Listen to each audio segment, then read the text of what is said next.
everybody, this is Oliver from Neo, and today what we are going to do is to talk about two different teas which I brought here from the same farmer, Mr. Henta, and we're gonna look into what shaded and unshading of teas really provoke in terms of taste. So what we are going to do is I brought here two different cultivars. So cultivar is a tea breed of a certain kind. So we have here a Samidori cultivar and we have a Asanoka cultivar. Samidori cultivar, known as one of the sweetest cultivars in Japan. It's quite often spread out in terms of high quality Gyokuro or high quality Sencha. They are often done with a Samidori. Samidori, a fast growing cultivar. Fast often equals high price in Japan, due to this that the people can enjoy the tea faster. So that's why actually Samidori is considerably expensive versus other cultivars. Then, on the other hand, we have the Asanoka. Asanoka is actually a mix or kind of a breed of Yabukita, and interestingly from a Chinese cultivar from the region of Jiangxi. So actually it is a mix of China and Japan, and what you can see already in the aesthetics of this tea is that the Samidori is known for its small leaves. When we were in Japan, I was really comparing also two different leaves of a Yabukita and of a Samidori, and there you can see that the leaves of the Samidori are much smaller than from the Yabukita. And then in the dried tea you can really see this in this example. So here actually you have the Samidori, very small leaf, very small parts. So when I just look around, there are no big leaves visible here. For example, this is one which is quite long already for Samidori. But if I just go into Asanoka, which is coming from a Yabukita, so bigger leaves, so here you can definitely see that it is bigger. So this is the main difference just in terms of aesthetics of the tea. But what is done by Mr. Henta is actually that he has this tea in unshaded form. So this tea is not unshaded, and this here is shaded for 7 days. What happens actually in the shading? So when the sun touches the leaves, the plant starts to turn theanine, which is an amino acid which is in the leaves, turning into catechin. So more a little bit of bitter, a little bit of more fresher notes. Meanwhile, when you do the shading, the plant doesn't see too much of sunlight or no sunlight at all. Here we are in a partially shading process, so parts of the sunlight is cut out around 70%. And here what happens is that the theanine is preserved in the leaves and the plant is producing more chlorophyll and more caffeine, so slightly more caffeinated tea than this one here. In terms of taste, what happens as well is the so-called umami gets a real push, so you have more of the umami taste in these tea leaves here than in the Asanoka.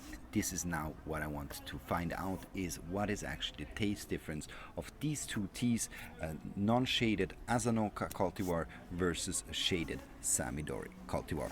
So let's go directly into the tasting. As always, I brought my Kyushu,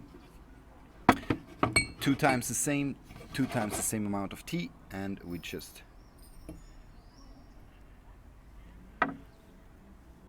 put it into the Kyushu and we're gonna let it brew for around 1 minute, using the same amount of water for both teas. Voila. Here, a little bit more. Good. And now we're gonna leave it for 1 minute. Good. So this 1 minute is over, and now we're gonna pour the tea in the different glass. So here on this side, first pour is Samidori. Second pour is the Asanoka. Try to get out all of the water. Very important that you don't have any water in after the brewing, that it doesn't post brew or brew further, and then you get a little bit of the astringent note the bitter notes coming out. So already in terms of watercolor, what we can see is that actually the Samidori has this stronger darker green, while the Asanoka is a little bit more in the golden color. So this is already a first difference. When we go for the leaves, so we have a smell on the leaves. First on the Asanoka, so a little bit the brighter tea, more golden tea. Have a lot of sweetness as well. I have a sweet corn flavor which is quite strong. I have a little bit of asparagus, a little bit of artichoke. Sweet banana, or cooking banana, not the sweet banana. And a little bit of grassiness, especially when I just get it closer. So a little bit of a grassy, slight grassy note. So this is the Asanoka. Now let's go into the Samidori. So this should smell even more sweet. It's finer, it's much finer in its note, so it's not as strong in the sweet corn flavor as the Asanoka. Asanoka is very, very strong in the sweet corn. A little bit, nearly kind of slight roasted flavor as well.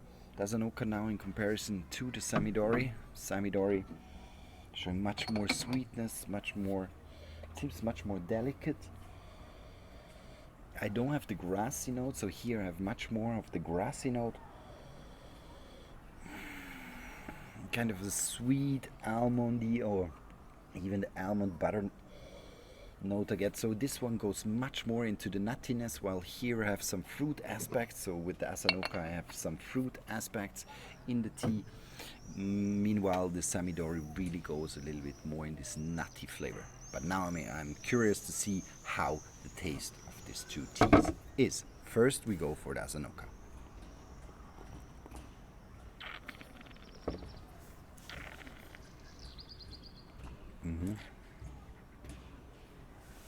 Quite a sweet but still grassy flavor of the tea.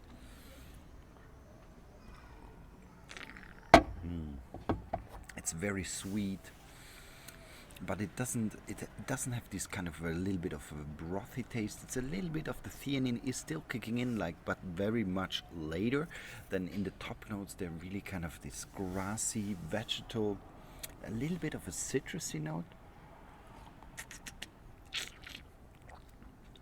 In terms of taste, I would say it's going much more into kind of a little bit, still there, this banana pear. I often have banana pears in the last time when I drink this.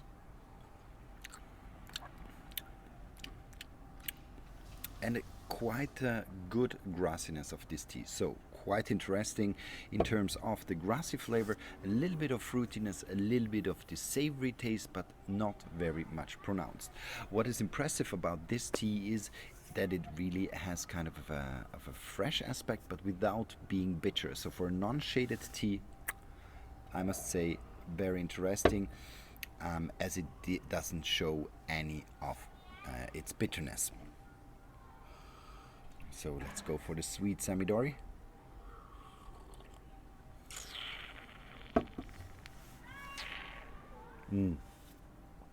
And here I have directly more of this umami flavor. That the water is also denser, clearly denser than with the Asanoka. The Asanoka is quite light, quite kind of easy drinkable, while the Samidori really has a little bit this density, this gliding over the tongue, which is quite impressive. For a tea, you often have this with Gyokuro strongly. Here this tea is only 7 days shaded, so Gyokuro goes up to 21 days. So this one much less, but still already it has a little bit this density of the water.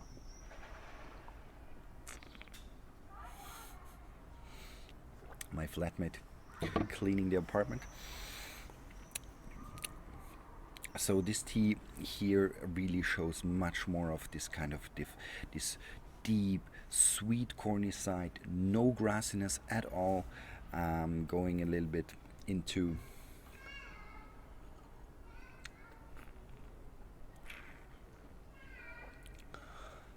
much more very strong artichoke flavor. So I had it before in the nose with the Asanoka, but here it's really showing itself in the taste. I have a little bit of this green asparagus, artichoke flavor, a little bit of this brothy kind of strong flavor. So here the shading really shows itself in the taste notes through the fact that it gets much more in the savory area, and here we have much more of a lighter grassiness. Personally, I'm not too keen to go too much into the grassy, into the savory taste. That's why I personally prefer the Asanoka. And it kind of has a lightness, but still not showing any bitterness, and no acidity or no strong acidity in its taste note. That's why I find Asanoka, besides that it's quite a good value for money proposition, it has flavor-wise just a little bit these top grassy notes, especially in summer.